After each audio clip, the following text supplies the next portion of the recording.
ঢাকা ঢাকা এই বলে লড়াই হয় না।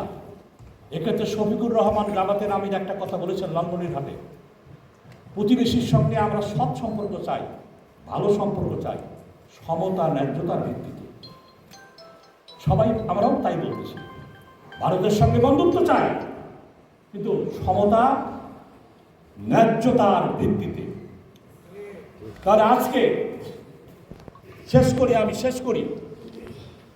আজকে 90,000 টাকার আপনি চাল আনেন, গম আনেন, পেঁয়াজ আনেন, রসুন আনেন, আমেরিকার সঙ্গে বাণিজ্য চুক্তি হয়েছে কৃষি। এই চুক্তি বাস্তবায়ন হলে আমার কৃষকের আলুর কি হবে? ভারতের সঙ্গে এরকম বাণিজ্য চুক্তি আছে, অসম বাণিজ্য চুক্তি আছে কৃষি ক্ষেত্রে।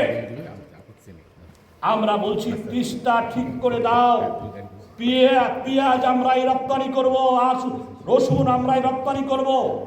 গম 31% উৎপাদন হয়, এই গম উৎপাদন বাড়বে, স্থায়ী হবে পথ দেখা। শেষ বন্ধুগণ,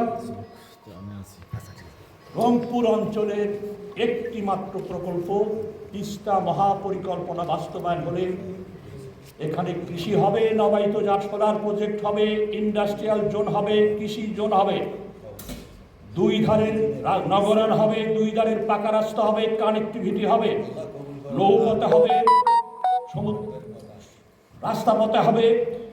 একটি মাত্র প্রকল্প রংপুর বিভাগকে শিল্পায়ন, কৃষির আধুনিকরণ, মৎস্য পর্যটন সমবায়, কৃষিভিত্তিক শিল্প কলকারখানায় হোয়াঘোর চেয়েও একটা বেশি সম্ভাবনা তৈরি হবে। সেই সংগ্রামে আহ্বান জানিয়ে